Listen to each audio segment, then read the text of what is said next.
ಎಲ್ಲರಿಗೂ ನಮಸ್ಕಾರ.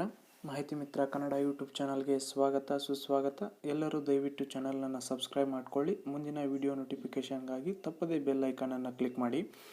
ಇಂದಿನ ವಿಷಯ ಏನಂದರೆ, ಮೊನ್ನೆ ನಡೆದ ಬೆಳಗಾವಿ ಚಳಿಗಾಲ ಅಧಿವೇಶನದಲ್ಲಿ ಕಾರ್ಮಿಕ ಸಚಿವರಾದಂತಹ ಶ್ರೀ ಸಂತೋಷ್ ಲಾಡ್ ಅವರು ಒಂದು ಘೋಷವಾಕ್ಯವನ್ನು ಮಾಡಿದ್ದಾರೆ. ನಾಡಿನ ಶ್ರಮಿಕರ ಕಲ್ಯಾಣಕ್ಕಾಗಿ ರಚನಾತ್ಮಕ ಕಾರ್ಯಕ್ರಮಗಳನ್ನು ಸರ್ಕಾರ ಅನುಷ್ಠಾನಕ್ಕೆ ತರುತ್ತಲೇ ಇದೆ. ಇದೇ ಮೊದಲ ಬಾರಿಗೆ ರಾಜ್ಯದ ಕಟ್ಟಡ ಕಾರ್ಮಿಕರಿಗಾಗಿ ವಸತಿ ಯೋಜನೆಗಳನ್ನು ಇಲಾಖೆ, ಕರ್ನಾಟಕ ಕಟ್ಟಡ ಮತ್ತು ಇತರೆ ನಿರ್ಮಾಣ ಕಾರ್ಮಿಕರ ಕಲ್ಯಾಣ ಮಂಡಳಿ ವತಿಯಿಂದ ಅನುಷ್ಠಾನಕ್ಕೆ ತರ್ತಾ ಇದೆ. ಸ್ನೇಹಿತರೆ, ಮೊದಲು ಹುಬ್ಬಳ್ಳಿಯಲ್ಲಿ ಸುಮಾರು ಒಂದು 7 ಎಕರೆ ಪ್ರದೇಶದಲ್ಲಿ 2500 ಮನೆಗಳ ನಿರ್ಮಾಣದ ಗುರಿಯನ್ನು ಸಚಿವರು ಹೊಂದಿದ್ದಾರೆ. ನಂತರ ಈ ಯೋಜನೆ ರಾಜ್ಯಾದ್ಯಂತ ವಿಸ್ತರಣೆಯಾಗಲಿದೆ.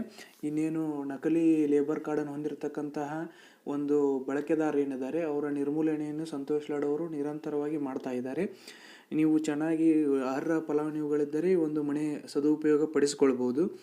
ಇನ್ನು 25 ವಲಯಗಳು, ರಾಜ್ಯದಲ್ಲಿ ಇರತಕ್ಕಂಥ 25 ವಲಯಗಳ ಅಸಂಘಟಿತ ಕಾರ್ಮಿಕರಿಗಾಗಿ ಸಾಮಾಜಿಕ ಹಾಗೂ ಜೀವನ ಭದ್ರತಾ ಕಾರ್ಯಕ್ರಮ, ನಕಲಿ ಕಾರ್ಮಿಕ ಕಾರ್ಡ್ ರದ್ದತಿ, ನಾ ಹೇಳಿದ್ನಲ್ಲ ನಕಲಿ ಕಾರ್ಮಿಕ ಕಾರ್ಡ್ ರದ್ದತಿ ಅಭಿಯಾನವನ್ನು ಸೇರಿದಂತೆ ಹಲವು ಕಾರ್ಯಕ್ರಮಗಳನ್ನು ಯಶಸ್ವಿಯಾಗಿ ಅವರು ಮಾಡ್ತಾ ಇದ್ದಾರೆ. ನೋಡ್ಬೋದು, ಇಲ್ಲಿ ಕಬ್ಬು ಕಾರ್ಮಿಕರಿಗೂ ಕೂಡ ಕಾರ್ಡ್ ವಿತರಣೆ ಚಿಂತನೆ ಮಾಡ್ತೀವಿ ಅಂತೇಳಿ ಸಚಿವರು ಒಂದು ಇದರಲ್ಲಿ ಸದನದಲ್ಲಿ ಹೇಳಿದ್ದಾರೆ. ರೆಕಾರ್ಡಲ್ಲಿದೆ ಅದು ಕೂಡ. ಕಾರ್ಮಿಕ ಕಲ್ಯಾಣ ನಿಧಿ ವಂತಿಗೆ ಹೆಚ್ಚುವ ಮಸೂದೆ ಕೂಡ ಅಂಗೀಕಾರ ಆಗಿದೆ ಒಂದು ಸದನದಲ್ಲಿ. ಮತ್ತು ಕಾರ್ಮಿಕರಿಗೆ ಹೊಂದಿರತಕ್ಕಂಥ ಕಾರ್ಮಿಕ ಕಾರ್ಡ್ದಾರರಿಗೆ ಹೊಸ ಬೈಕ್ 500 ರೂಪಾಯಿ ಹಾಗೂ ಕಾರಿಗೆ 1000 ರೂಪಾಯಿ ಕರವನ್ನು ಹೇರ್ತಾರೆ ಇನ್ಮೇಲೆ. ಅದು ಕೂಡ ನಿಮ್ಮ ಒಂದು ನಿಧಿಗೆ ಹೆಚ್ಚಳ ಆಗಬಹುದು. ಹಾಗೆ ಅಮೆಂಡ್ಮೆಂಟ್ ಆಫ್ ಲೇಬರ್